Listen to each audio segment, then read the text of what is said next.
দ্বিতীয় ধাপে ষষ্ঠ উপজেলা নির্বাচনের প্রতীক বরাদ্দর পরে প্রার্থীরা কিন্তু ভোটারদের দ্বারে দ্বারে ছুটে যাচ্ছেন।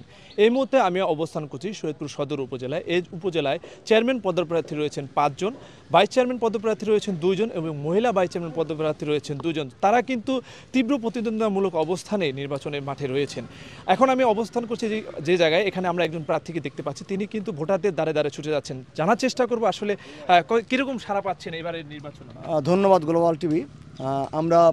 আমি প্রথমে ধন্যবাদ জানাই মাননীয় প্রধানমন্ত্রীকে, যিনি এবারের নির্বাচনটা ষষ্ঠ উপজেলা পরিষদ নির্বাচনের তিনি যে নির্দেশনা দিয়েছেন, একটি দল নিরপেক্ষ নির্বাচনের জন্য, স্বতন্ত্র নির্বাচন করার জন্য উনি যে নির্দেশনা দিয়েছেন নির্বাচন কমিশনের মাধ্যমে, সেটি অক্ষরে অক্ষরে পালন হচ্ছে আমাদের শরীয়তপুর সদর উপজেলায়।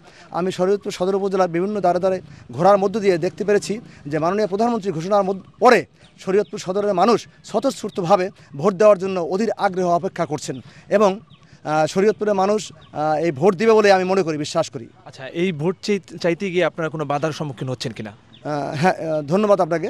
ভোট চাইতে গিয়ে আমি মাননীয় সংসদ সদস্য, যিনি আমি যেখানেই যাই সেখানেই যার সাথে কথা বলি, উনি তার সাথে আবার ফোনে ধমক দিয়ে কথা বলেন যাতে করে আমার পক্ষে নির্বাচন পরিচালনা না করেন। উনি ধমক দেওয়ার পর থেকেই আমার পোস্টার ব্যানার বিভিন্ন জায়গায় ছিঁড়ে ফেলছে এবং বিভিন্ন সমস্যার সৃষ্টি করছে।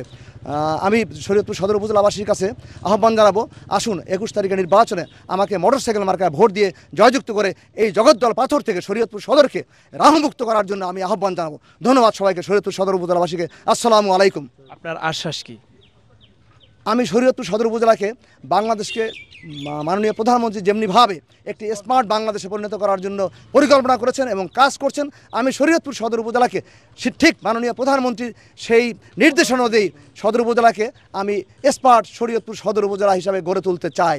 এটাই হচ্ছে আমার প্রধান লক্ষ্য। ধন্যবাদ আপনাকে। শুনছিলেন একজন প্রার্থীর কথা। পাশাপাশি আমরা জেলা রিটার্নিং কর্মকর্তার সাথে মুঠোফোনে কথা বলেছি। তিনি আমাদেরকে যেটি জানিয়েছেন, সদর উপজেলার নির্বাচনে কিন্তু অনেকগুলো অভিযোগ তার কাছে জমা পড়েছে। তিনি কিন্তু খতিয়ে দেখছেন, যদি কোনো অভিযোগের সত্যতা প্রমাণ পাওয়া যায় সেক্ষেত্রে কিন্তু তিনি আইনানুগ ব্যবস্থা নেবেন বলে আমাদেরকে জানিয়েছিলেন। এই ছিল শরীয়তপুর থেকে সর্বশেষ।